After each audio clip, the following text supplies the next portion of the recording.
3 বছর আগে যে সমস্যাটা হয়েছিল এক্স্যাক্টলি সেইটাই হয়েছে। হ্যাঁ, তুই হাত দিয়ে এরকম নাড়া না। হ্যাঁ, এই তো সেই ঠাকুমার ঝুলিতে একটা পেতনি ছিল না, ফোন একদিকে, শুভেন্দু একদিকে, প্যান একদিকে, ডিম একদিকে, এসব হয়ে থাকতো। এই হচ্ছে শুভেন্দুর হাতের তৈরি। কি হয়েছে?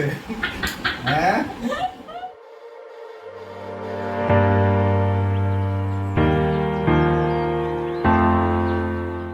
হ্যালো এভরিওয়ান, কেমন আছেন আপনারা সবাই? পুরনোদের ওয়েলকাম ব্যাক আর নতুনদের ওয়েলকাম জানিয়ে আমি ইন্দ্রাণী আমার সঙ্গে শুভেন্দুকে নিয়ে শুরু করছি অড কাপলের আর একটা এক্সাইটিং ব্লগ। প্রত্যেকদিন ভিডিও শুরুতেই আপনাদের জিজ্ঞেস করি কেমন আছেন আপনারা সবাই, কিন্তু পরিবর্তে আমরা কেমন আছি সেই খবরটা নিয়ম মাফিক আর জানানো হয় না।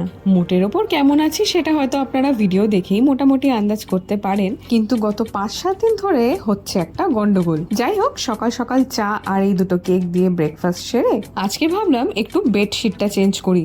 এই বর্ষাকালে মন চাইলেই তো আর বেডশিট চেঞ্জ করা যায় না, সেগুলোকে কেচে মেলার জায়গা যেহেতু কম, তার মধ্যে এই ঝিরঝির করে বৃষ্টি হয়েই চলেছে, ফলত জামাও টাইমলি শুকোচ্ছে না। তাই সেদিন একটু দিনটা পরিষ্কার হওয়াতে ভাবলাম বিছানার চাদরটা বদলে ফেলি। বিয়ের বয়স এই 2 বছর 5 মাস চলছে, আর এর মধ্যে এখনো আমি আমার বিয়ের পাওয়া সমস্ত বেড কভার পেতে উঠতে পারিনি। সেরকমই একটা চাদর পাট ভেঙে আজকে পারবো বলে ঠিক করেছি। সপ্তাহে 2 দিন করে আমি হেডবোর্ডগুলো ক্লিন করি, কারণ সত্যি বলতে না প্রত্যেক দিন এটা করা এক প্রকার অসম্ভব। আর পরিষ্কার পরিচ্ছন্নতা নিয়ে আমি খুব বেশি একটা বাতিগ্রস্ত না বলে বোধহয় এইটা ম্যানেজ করা যায়। আর কি যেন বলেছিল, কালো রঙের ফার্নিচারে নাকি ধুলো কম পড়ে। এটা তো ডাহা ভুল কথা, কারণ এই কালো রঙের ওপরে ধুলোর আস্তরণ এমন ঝকমক ঝকমক করে, হঠাৎ কোনো অতিথি বাড়িতে এলে ভাবতে পারে যে এই বাড়িতে হয়তো কেউ থাকেই না। যাই হোক, এখানে আমি ঝটপট করে বালিশের কভারগুলো পরিয়ে নিচ্ছি, কিন্তু এই সেটটার সঙ্গে কোনো পাশ বালিশের কভার ছিল না, আর পাশ বালিশ ছাড়া আবার আমার রাত্রে ভালো ঘুম হয় না। তাই আমার হাতের কাছে যেটা ছিল আপাতত সেটা দিয়েই কাজ চালাচ্ছি।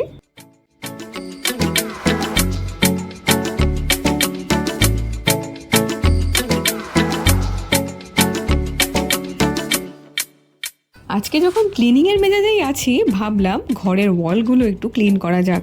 এখন নিশ্চয়ই ভাবছেন যে ঘরের দেওয়াল কেন পরিষ্কার করছি। বৃষ্টি হলেও মাঝে মাঝে এমন একটা গুমোট ওয়েদার থাকে যে কখনো সখনো শুভেন্দু এসি চালিয়ে ফেলছে।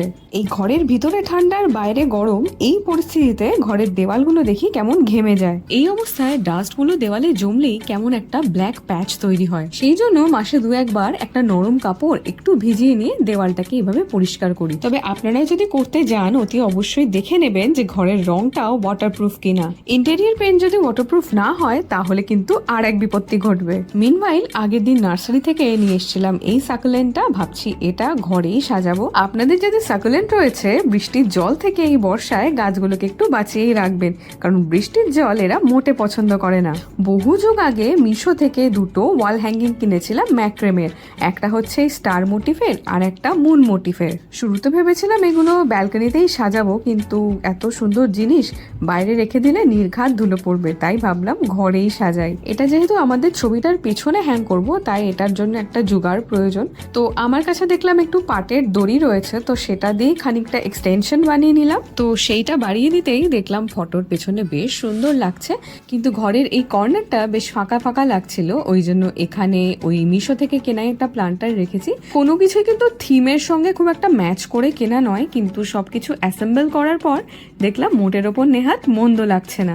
লিপস্টিক অ্যাগ্লোনিমাটা আমি কিনেছিলাম প্রতিমা নার্সারি থেকে, আর এই গ্রিন ভ্যারাইটিটা নেওয়া সেই মুচিসা থেকে। ছিমছাম এই সাজানোটা কেমন লাগছে আমাকে কিন্তু কমেন্ট করে আপনারা অবশ্যই জানাবেন, খুব ভালো লাগবে। ঘড়িতে মোটামুটি 12টা মতো বাজে, এই সময় একটা ফল খাওয়ার চেষ্টা করি। তো সেদিন ফ্রিজে ছিল পেঁপে, সেটাই খেলাম। কোনো দিন এই সময়টা শুভেন্দুও জয়েন করে, কিন্তু সেদিন ওর একটা মিটিং চলছিল। বর্ষাকালে যে দিনগুলো বৃষ্টি হয় না কিন্তু বাইরেটা বেশ মেঘলা থাকে, সেই দিনগুলো আবার আমার ভীষণ পছন্দের।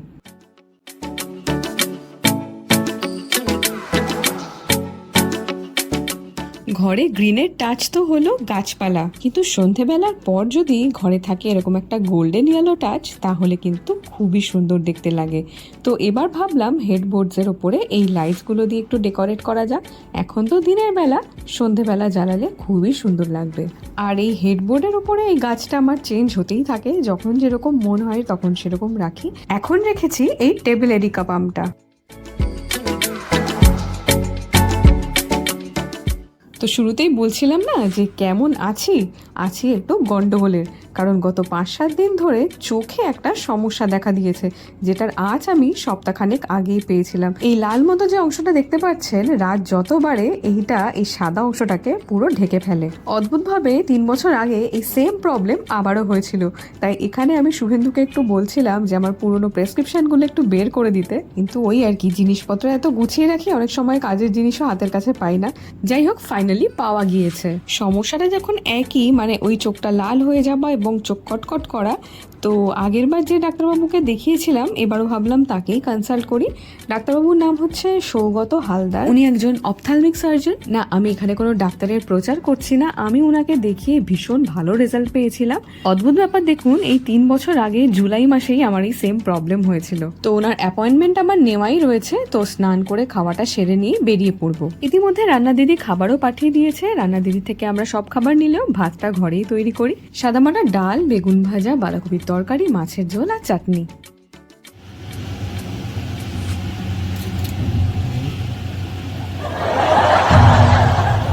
টাটা।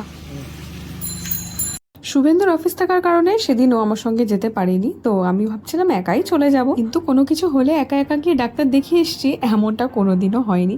তো শুনেই মা বললো যে মা আমার সঙ্গে যাবে। তো ডাক্তারবাবুর চেম্বার হচ্ছে বেহালা থানার একেবারে পাশে। যারা বেহালার মানুষ তারা তো এই লোকেশনটা অবশ্যই চিনবেন। তো বেশ খানিক্ষণ হলো ডাক্তারখানা থেকে ফিরে এসেছি। তো ডাক্তারবাবু দেখলেন, থরলি চেক আপ করলেন। 3 বছর আগে যে সমস্যাটা হয়েছিল এক্স্যাক্টলি সেইটাই হয়েছে। তো উনি বললেন যে টেনশনের কোনো ব্যাপার নেই, কিন্তু যেটা ব্যাপার সেটা হচ্ছে এই লেফট ভিশনটা একেবারে বন্ধ করে দিলে ডান চোখটা দিয়ে খুব বেশি ছোট লেখা, দূরের লেখা পড়তে পারছি না। তো ডাক্তারবাবু বললেন যে এইটা সেরে যাওয়ার পর যদি মনে হয় তাহলে হয়তো চশমা লাগলেও লাগতে পারে। তো এটা আমার একটা মানে এক্সট্রা হেডেক হয়ে গেল, আবার যদি চশমা লেগে যায়। যাই হোক, প্রয়োজন হলে তো ব্যবহার করতেই হবে, কিছু করার নেই। তবে ডাক্তারবাবু বেশি ওষুধ দেননি, যেটা আমার ভালো লাগলো, কারণ খুব বেশি ওষুধ আর খাবার ওষুধ তো কিছু নেই, কেবল ড্রপ। একটা ওই আই মিস্ট দিয়েছেন আর একটা কেবলমাত্র ডান চোখের জন্য। তো 3 দিন পরে উনি আবার যেতে বলেছেন, মানে হচ্ছে শুক্রবার দিন। তো সেদিন দেখি উনি আবার কি বলেন। বাকি আমি এমনি একটু ঘাবড়েই ছিলাম, মানে কিছু একটু শরীরে এদিক ওদিক হলে আমি একটু ঘাবড়ে যাই, মানে খুব একটা মেন্টাল স্ট্রেংথ রাখতে পারি না। তো আর যেহেতু চোখের মতো একটা সেন্সিটিভ জায়গা, তো সেই জন্য আর একটুখানি মনের মধ্যে কেমন একটা হচ্ছিল। যাই হোক, তো উনি এক্স্যাক্ট যে প্রবলেমটার কথা বলেছে সেটা নামটা আমি বলছি না, তবে কিওরেবল অবশ্যই। তো এখন ওই ওষুধ চলবে, 3 দিন চলবে, 3 দিন পর দেখাই আবার, তারপরে দেখা যাবে। বাকি শুভেন্দু বানাচ্ছে কিছু রাতের ডিনার, যেটা একেবারেই আনপ্ল্যান ছিল। তো দেখিও কি বানাচ্ছে। আজ আমাদের ডিনার হতে চলেছে চাউমিন, তাও আবার শুভেন্দুর হাতে। এটা আসলে অ্যাক্সিডেন্টাল চাউমিন, হচ্ছে আজকে এটার কোনো প্ল্যানিং ছিল না। হ্যাঁ, যিনি আমাদের খাবার দেন, আমি আগামীকাল তো বাজেট, এবার সেই কারণে আমি ফোন করতে ভুলে গেছিলাম তো রাত্রেবেলা খাবো কি। আর সত্যি কথা বলতে সবসময় না, মানে বিশেষত হোটেলের খাবার রুটি অর্ডার করলেই তার সঙ্গে যে খাবারটা নিই তার মধ্যে 4 মগজ মাটাই কোনো একটা এখন গ্রেভি পাচ্ছি রাত্রেবেলা, ভীষণ রিচ। মানে হাতের কাছে এরকম। আরে মনে আছে কিছু কিছু হোটেল ছিল, সেই হোটেলগুলোতে আলু পটল ভাজাও পাওয়া যেত, এখন দেখি জোম্যাটোতে আলু পটল ভাজা পাওয়া যায় না। আসলে মানুষ ভাবে কি আমি হোটেল থেকে কিনে খাবো, আলু পটল কেন কিনে খাবো। আর যে ছেলেটা বাইরে থাকে সে কিন্তু আলু পটল খেতে পারে বাইরে থেকে, সেই অপশনটা কেন জানি না দিন দিন কমে যায়। কিছু দোকান ছিল সেগুলো বন্ধ হয়ে গেছে। আমি জোম্যাটোটা খুললাম, যাই দেখছি ওই চিকেন কষা, ওই মটন কষা, ওই একটা কিছু তন্দুরি চিকেন, ওই রেসিপি বাটার মশলা, আর সেগুলো তো খাই, খেতে খেতে আর ভালো লাগছে না। সেই কারণে সিম্পল যে টিফিন চাউমিন, সেই টিফিন চাউমিন করবো। ইন্দ্রাণী খেতেও ভালোবাসে আমার হাতে। তো কিভাবে করবে আজকে আমি একটু ভিডিও করে দেখাবো সবাইকে। এটা সবাইকে দেখাবে তুমি? অবশ্যই বাবা, শেফ শুভেন্দু পাঠকের তৈরি করা টিফিন চাউ না দেখালে চলে? হ্যাঁ, এই হচ্ছে চাউমিন। এই চাউমিন আপনারা আপনাদের মুদিখানার দোকানেই পেয়ে যাবেন। সাদা মাটা চাউমিন, এটাকে আমি মাঝখান থেকে ভেঙে নিলাম, কারণ এই পুরোটা তো আমরা খেতে পারবো না, আমরা দুজন খাবো। আমাদের দুজনের জন্য এটা যথেষ্ট, তাই না? একটু বাড়বে। ঠিক আছে, ঠিক আছে, শুরু করা যাক। আগে এটা কি বয়েল করা হবে, তাই তো? এটা তো এই জল বসিয়েছি, এর মধ্যে ডোবাবো, ডুবিয়ে তার মধ্যে একটু তেল দেবো, সাদা তেল। সাদা তেলটা দিলে না ওটা না লেগে যায় না সেদ্ধ হওয়ার পর। মানে সব প্রো টিপস, এগুলো কেউ জানে না, মানে এগুলো সব এক্সক্লুসিভ, তাই না? এগুলো হচ্ছে শুভেন্দু পাঠক স্পেশাল টিপস, মানে এগুলো আপনারা কখনো কেউ শোনেননি, কেউ জানেন না। দেখুন আপনারা কে জানেন না সেটা আমি বলছি না, কিন্তু বিষয় হচ্ছে এগুলো আমি করি। কারণ হচ্ছে যখন ব্যাচেলার অবস্থায় কলকাতায় থাকতে এসেছিলাম, তখন হামেশাই রাত্রেবেলা এইভাবে মানে খেয়ে দিয়ে ঘুমিয়ে পড়তে হতো। কারণ হচ্ছে রাত্রেবেলা এত রাতে ফিরতাম, তখন আর কোনো মানে আমি কোনোদিন এভাবে মেস বাড়িতে থাকি, দিয়ে মেস বাড়িতে মাসি থাকে একজন রান্না করার বা একজন ঘর ঝাড় দেওয়ার। আমি চিরদিন পেইং গেস্ট থেকেছি, আর পেইং গেস্ট মানে খুব কম জায়গাতেই হয়েছে যেখানে আলাদা করে রান্নার লোক বা এই ধরনের ব্যবস্থা রয়েছে। সমস্ত পেইং গেস্টে শুধু ভাড়াই দিতাম, উনি লজিংটা থাকতো আর ফুডিংটা নিজেদেরকে করে নিতে হতো। এখন তো তাও সুবিধে, মানে অনেকটা পরে যখন গোলপার্কে থাকতাম তখন এরকম একটা ইন্ডাকশন ছিল আমার, ফলে আমরা দুজন আজও এসে ইন্ডাকশনের উপরে উঠতে পারিনি, এখনো গ্যাস কেনা হলো না আমাদের। কিন্তু সেই ইন্ডাকশনের আগে আমি মালদা থেকে নিয়ে এসেছিলাম একটা ইলেকট্রিক কেটল, তার মধ্যেই কিন্তু সব বানাতাম। এই চাউমিনও সেদ্ধ করতাম, আবার একবার ওকে চাইনিজ বানিয়েও খাইয়েছিলাম, মাঞ্চুরিয়ান। সেই কেটেলে কিন্তু করেছিলাম, ইলেকট্রিক কেটেলে ভেজ মাঞ্চুরিয়ান, মানে আমি আজও ভাবলে না আজকে উঠি। চাইলে সবকিছুই হয়। তো এই এটাকে মধ্যে হ্যাঁ, তুই হাত দিয়ে এরকম নাড়া নাড়া, হ্যাঁ এই তো সেই ঠাকুমার ঝুলিতে একটা পেতনি ছিল না, ট্যাং ঢুকিয়ে রান্না করতো উনুনের মধ্যে আর হাত দিয়ে। না এতটা গরম না, না এবার গরম হয়ে গেছে, আর হাত ধরা যাচ্ছে না। এটা গ্লসি গ্লসি থাকবে না? আর কি ছেঁটে যাবে না আর কি।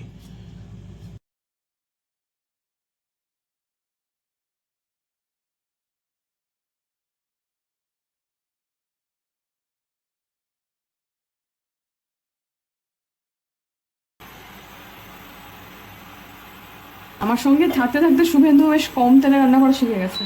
দেখুন খুব বেশি তেল কিন্তু নেয়নি, আগে তো গুচ্ছ গুচ্ছ তেল খেত বাবা।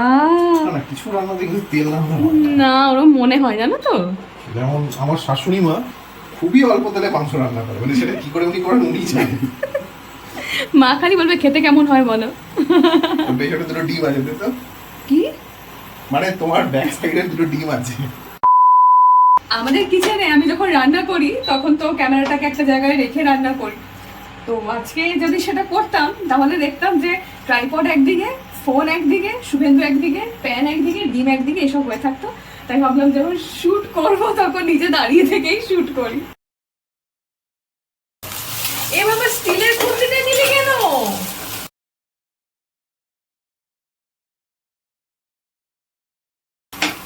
আচ্ছা বাইরে একটা ওই চিনাবাটির বাটি আছে, বাটিটা নিয়ে তো। চীনামাটির কোনটা বড়? বড় বড়টা দে।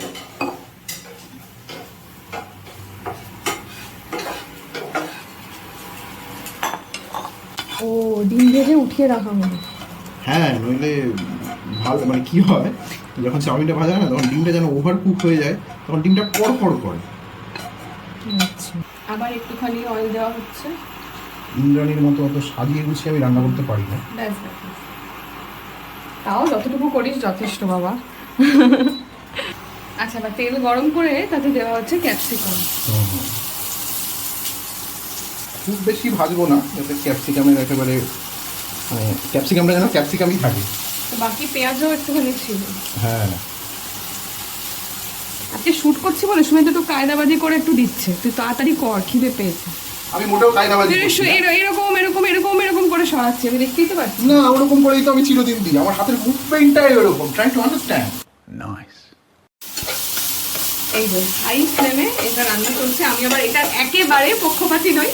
এত আঁচ বাড়িয়ে ছ্যাঁছু পাড়াকে গোটা পাড়া জানছে আমার বাড়িতে রান্না হচ্ছে। আরে বাবা একটু আওয়াজ হবে না, রান্না হচ্ছে, রান্না মুডটাই তো আসবে না। তাও তো ভালো, এতবার হাত ধুচ্ছি যেটা ভাব। অনেক কৃতার্থ করছিস তুই আমাকে। স্বাদ মতো নুন দিয়ে ভাজা হচ্ছে সবজি। বলে রাখি আমি সামনে দাঁড়িয়ে আছি বলে শুভেন্দু কিন্তু নুনের কৌটোতে হাত দিল না, নইলে কি করে নুনের কৌটোর মধ্যে হাত ডুবিয়ে এবার হাতে করে এরকম করে ছড়ায়। ওই আন্দাজটা হচ্ছে বেস্ট। তা চামচ দিয়ে কি বোঝা যায় না? আমি তো চামচই ব্যবহার করি।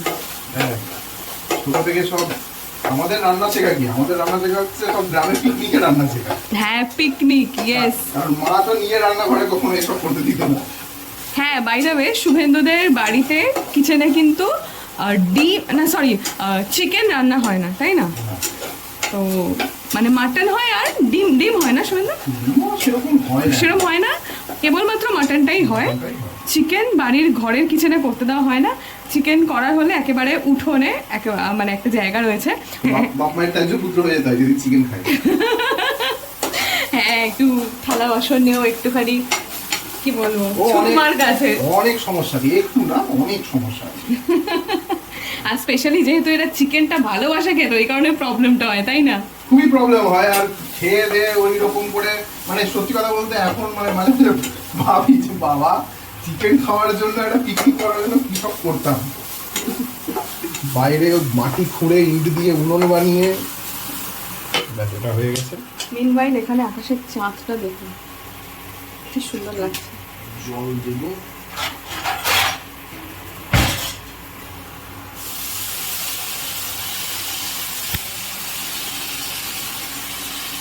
ওইটার মধ্যে জল গেল নাকি? অল্প একটু গেল, যাতে জলটা দিলে কি হলুদটা চাউয়ে মাখাতে সুবিধা হয়। ও আচ্ছা আচ্ছা আচ্ছা, বেশ। তবে এই রান্না করতে করতে আমি বারবার একটু ইন্টারফেয়ার করছি বটে, বাট প্রত্যেকটা মানুষের রান্না করার নিজের একটা স্টাইল থাকে। যে শুভেন্দুর যে স্টাইলটা সেটা আমার একদম পছন্দ না, ভীষণ ছড়িয়ে মেসি, মানে রান্নাঘরে ঢোকা যায় না, ও এমন করে রাখে রান্নাঘরটা, যাই হোক, মানে টেরা হে পর মেরা হে, এরকম একটা ব্যাপার। রান্না করে তো খাওয়াচ্ছি, খোঁজ নিয়ে দেখ আমার মতো কটা ছেলে রান্না করতে। আমাকে খালি এই সমস্ত বলবে শুভেন্দু, তুই খোঁজ নিয়ে দেখ আমার মতো কে আছে, তুই দেখ গিয়ে।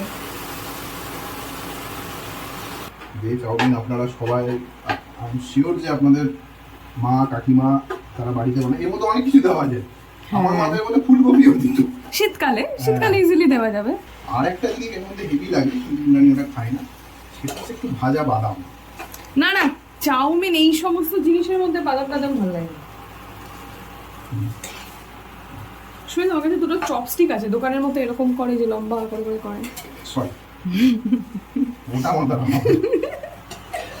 চামচ ধরতে গিয়েই দুবার হাত থেকে পড়ে আমার। সেটাই বলছি, মানে ভীষণ মেসি। শুভেন্দুকে দেখে মনে হয় বেশ খুব অর্গানাইজড। একজন একবার একটা কমেন্টও করেছিল যে তুমি খুব অর্গানাইজড, মানে খুব সর্টেড। আমি যে সর্টেড না, আমি সর্টেড, ও এগুলো মনে করে, মানে আমি অ্যাকচুয়ালি সর্টেড। হ্যাঁ, সে তুই নিজেকে কি মনে করছিস সেটা তো অন্য ব্যাপার। আর সস যাবে না? হ্যাঁ, সস তো দেবো। এই চাউমিন সস না দিয়ে মানে ঠিক কমপ্লিট হবে না, তাই তো। আর এই চাউমিন খাওয়ার জন্য মানে টিফিনে মানে কি ঝামেলা হতো। কেউ যদি টিফিনে নিয়ে আসতো এই চাউমিন, খালি টিফিন, হ্যাঁ, তার সঙ্গে মানে আমি যেটা নিয়ে গেছি সেটা এক্সচেঞ্জ।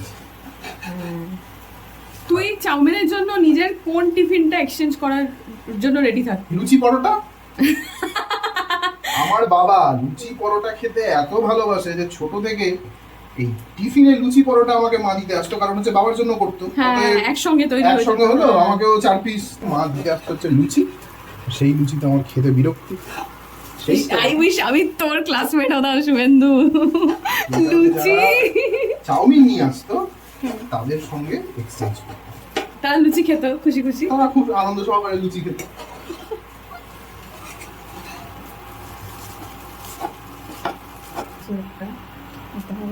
এটা কখন যাবে? এটা সব শেষে। এটা কি বাইরে? এটা একটা চাউমিন মশলা, নুডলস মশলা। এটা কি দেবে নাকি? হ্যাঁ, এটা একটু দেবো। এটা দিও না। না, দেবো, অল্প দেবো। ভালো লাগবে? Our hearts beat to the city streets. We began to feel the fire. We rise like tall. তো এই যে রেডি আমাদের হলুদ টিফিন চাউমিন, বেশ সুন্দর দেখতে হয়েছে, গন্ধ দারুণ বেরিয়েছে। জলদি জলদি দাও, খেয়ে দে, চোখে ড্রপ দিয়ে ঘুমাই। তো আমরা এই খেতে বসে পড়েছি। এই আমার চাউমিন, এই যে বাটি অলমোস্ট অর্ধেকটা ভর্তি, এতটা তো বোধহয় আমি খেতে পারবো না, হালকা, এটা আর তো কিছু নেই। সঙ্গে যদি চিলি চিকেন বা কিছু বানাতাম তাহলে হতো। তো একটা সস দিয়ে একবার ভাবলাম চিলি চিকেন করবো, তারপরে ভাবলাম কি বলতো, অনেক তো সময় আর অনেক রাত আর হয়ে গেছে। দরকারও নেই, তো একটুখানি হালকা খাওয়াটা একটু দরকার। ঠিক আছে। তো এই হচ্ছে শুভেন্দুর হাতের তৈরি টিফিন চাউমিন।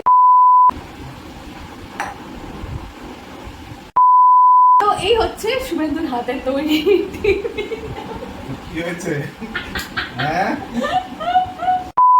হচ্ছে শুভেন্দুর হাতে তৈরি টিফিন চাউমিন। এটা এখন আমরা খাবো।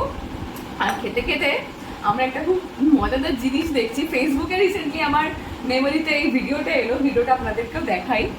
এই হচ্ছে সেই ভিডিওটা। এটা হচ্ছে আমাদের গত বছরের নৈনিতালের ভিডিও। এটা নৈনিতাল নয়, এটা মুন্সিয়ারিতে আমরা খালিয়া টপ ট্রেকিং করেছিলাম, তো সেই ট্রেকিংয়েরই ভিডিও চালিয়েছি। আপনারা যদি দেখতে চান সেই ভিডিওগুলো অবশ্যই দেখবেন, খুব ভালো লাগবে আশা করি, কারণ এটা আমাদের দুজনেরই জীবনের প্রথম ট্রেকিং ছিল।